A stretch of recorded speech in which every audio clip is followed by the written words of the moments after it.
I was just looking at my nightstand this morning. You know, it's completely cluttered. There's like multivitamins, a book on sleep hygiene, my smartwatch charging, and it hit me that so much of our lives are organized around this one single massive assumption. Which is what? That we are terrified of death. That we assume all this stuff, the gym, the kale smoothies, the obsessive safety checks, it's all because we're just frantically trying to avoid the end. Right, that we're running from the void, the screen cutting to black. Exactly. We think that is my worst nightmare. But I've been thinking, what if that's just a lie? It is a very seductive lie. Seductive how? Well, it's a convenient story, isn't it? Because if we say we're terrified of death, it implies something really flattering about us. Okay. It implies we're deeply in love with life, that we're clinging to it because it's so precious and vibrant. But if you really look at how we actually spend our days, a much darker idea emerges. Which is? The true terror isn't the end of life. The true terror is life itself. Wait, that sounds completely backwards. I mean, life is the prize. That's what we're fighting for. Why would anyone be terrified of the very thing they're trying to extend? Because the life we fear isn't just the biological function, the breathing, the eating. Right. The life we fear is the raw, unfiltered, demanding reality of being a conscious person, the kind of life that asks you to be messy and contradictory and deeply, painfully authentic. So we're not running from the grave. We are running from the exposure of being truly alive. We build these elaborate cages, routines, obligations, personas, just to keep ourselves safe from our own vitality. Okay, let's unpack that, because that is a massive philosophical swing to take right out of the gate.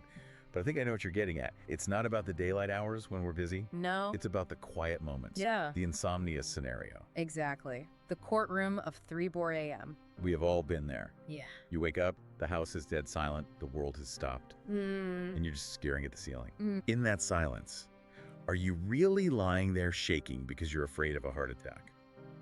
Or the void? Rarely. That is not the ghost that haunts the early morning. No, it's the other stuff. It's that replay tape in your head. Why didn't I say that? Why am I still in this marriage? Why do I feel like a total fraud at my job? It's the weight of choices you haven't made. It's this gnawing sense that you are living a script that someone else wrote for you. Yeah. And you're just reading the lines. Yes. And that feeling, what is that? That is the sensation of self-betrayal. It's Right. the feeling of being, rented out. You realize that your breath, your pulse, your time, it doesn't really belong to you. It belongs to what? An invisible authority. And the truly terrifying part isn't that this authority is some external dictator or your boss.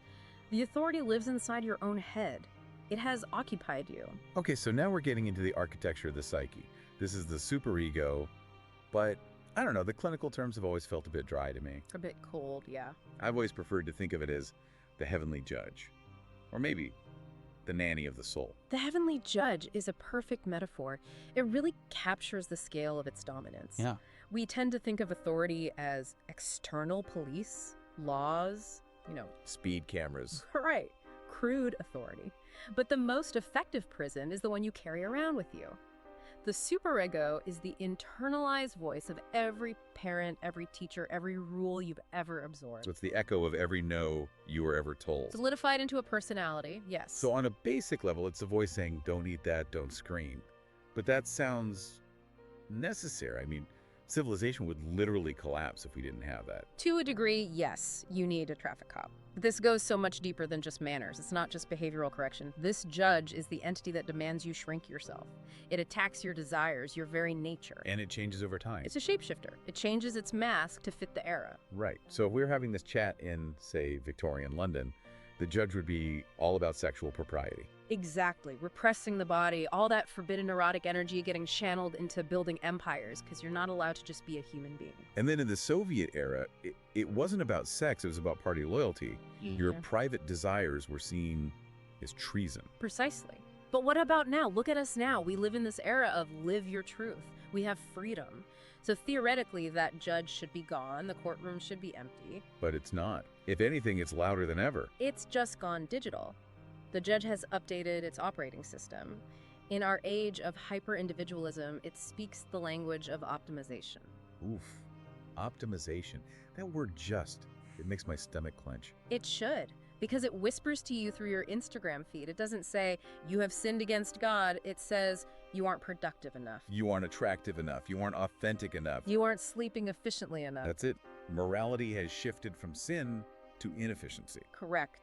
Wellness, success, mindfulness, these are the new commandments.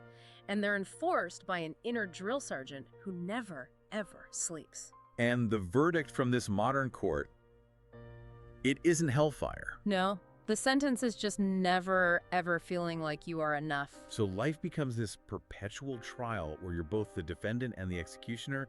But why? Why do we build this courtroom inside ourselves in the first place? Well, this gets us to the fundamental mechanism of society. Civilization itself is built on a crime. A crime? That sounds a little dramatic. It's the murder of instinct. Think about it. To live together, we had to make a trade. We traded immediacy for security, impulse for law.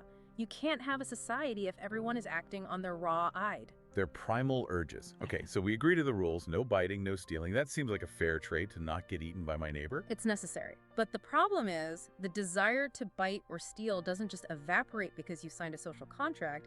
This is the mechanism of repression. So it doesn't erase the desire. It relocates it. It shoves it down into the unconscious. Like sweeping dirt under a rug.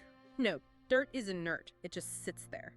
This is more like shoving radioactive waste into a basement. It's out of sight, but it's festering. It's creating heat, pressure.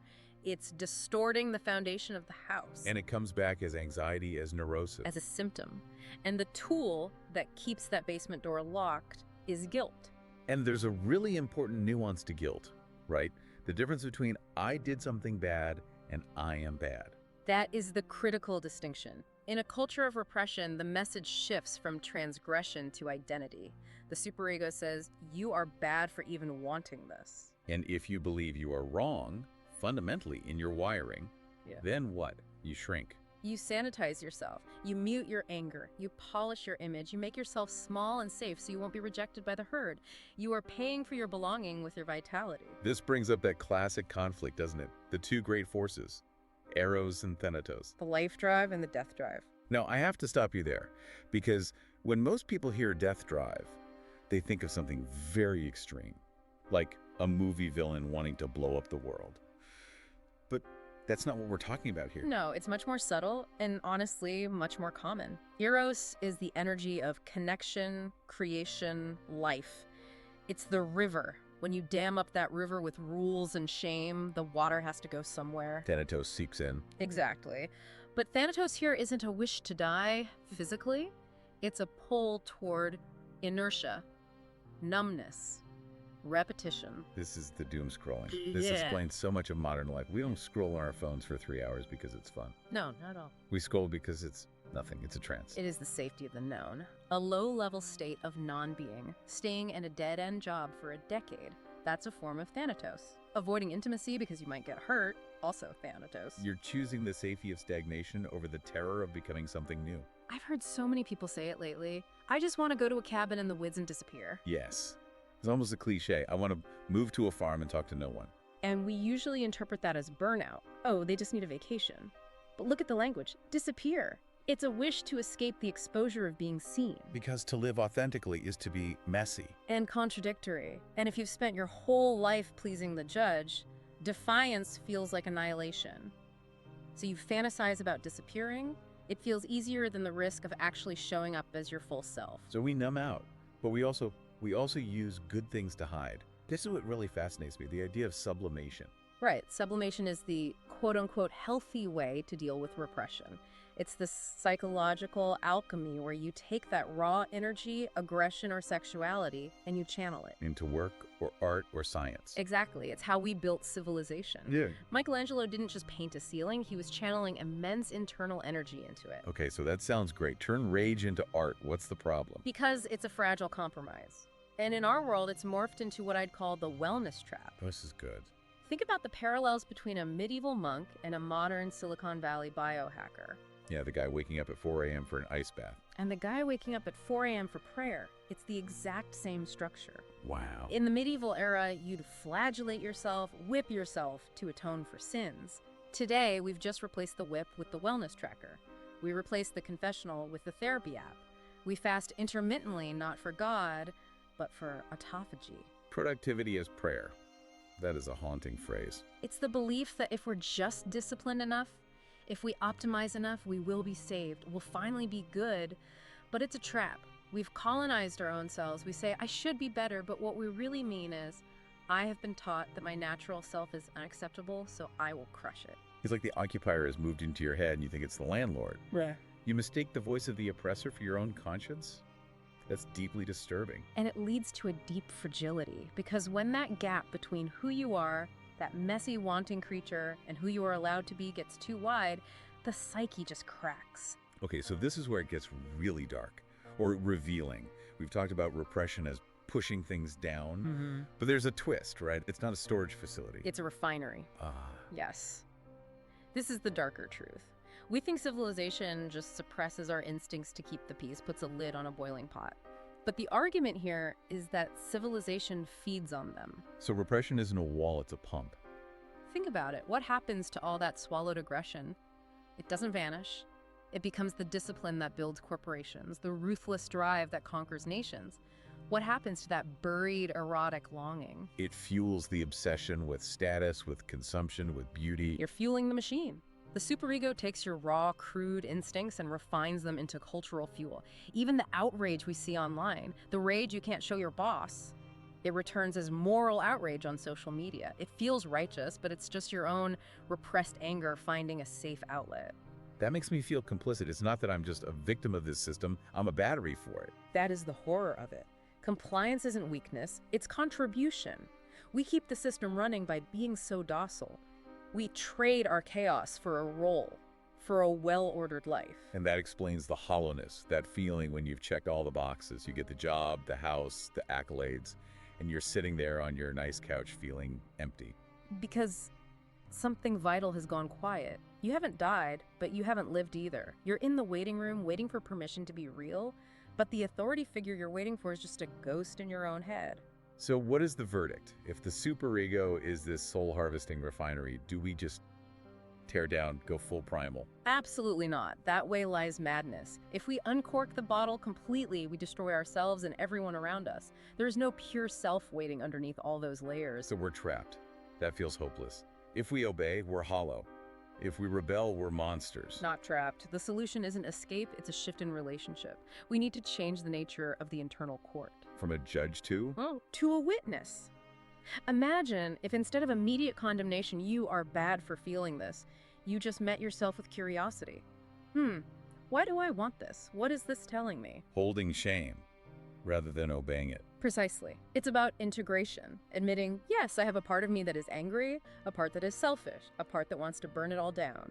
Once you admit it, you can work with it. You don't have to act on it, but you stop shoving it in the basement. You invite the monsters up for tea. Something like that? And I feel a huge but coming. This is dangerous. It's incredibly dangerous. To follow your own internal compass rather than the map given to you by the judge is to risk moral exile. You risk losing the herd. You risk being seen as monstrous or selfish. If you stop people-pleasing, people will get upset. If you speak your actual truth, you might lose friends. Most people would rather be dead inside than be cast out by their tribe. This brings us all the way back to the beginning. The fear. We said the terror isn't death. So what is it? It's the vertigo of authorship. It's the realization that there is no cosmic courtroom. There's no one keeping score who's going to grant you a gold star at the end. You are writing the script alone, moment by moment, without permission. That is terrifying. It means no one is coming to save you or to tell you that you did a good job. And that is exactly why we outsource our judgment. We let the algorithm, the company, the neighbors decide what is good, because deciding for yourself, standing in the raw wind of your own choices, that is vertigo. The dizziness of true freedom. It's so much easier to be a defendant than an author. At least when you're a defendant, you know the rules. Much easier. But the cost is your life. Not your biological life, your vital life. The cost is reaching the end and realizing you were just an extra in your own movie. So he had to face the mourning. That's the final, painful step. We are afraid of death because we are mourning the life we never dared to claim. Grieving the person we didn't allow ourselves to be. This has been intense. Yeah. But necessary. I feel like we've stripped away that comforting lie. We aren't scared of the end, we're scared of the now. We are scared of the responsibility of the now. So where do we leave everyone? We can't just leave them in the void, staring at the ceiling at 3 a.m., with a dismantled superego? I think we leave him with a challenge, a question. And it's designed to be uncomfortable. It asks you to look at that gap between the mask you wear and your pulse. The question is, if you stopped waiting for absolution, if you stopped waiting to be told you're good, what would you do tomorrow? And the key is, don't answer it right away. The instinct is to find a noble, safe answer. I'd volunteer. I'd work harder. That's the judge trying to get back on the bench. Exactly. Let it sit. Let it burn a little bit. Maybe the answer is something selfish. Maybe it's something lazy. Maybe it's something radical. What have you killed in yourself to avoid being judged alive? That's the thought we're leaving you with. Not a solution, but a spark. Thanks for this deep dive. My pleasure. And to everyone listening, good luck with that question. We'll catch you next time.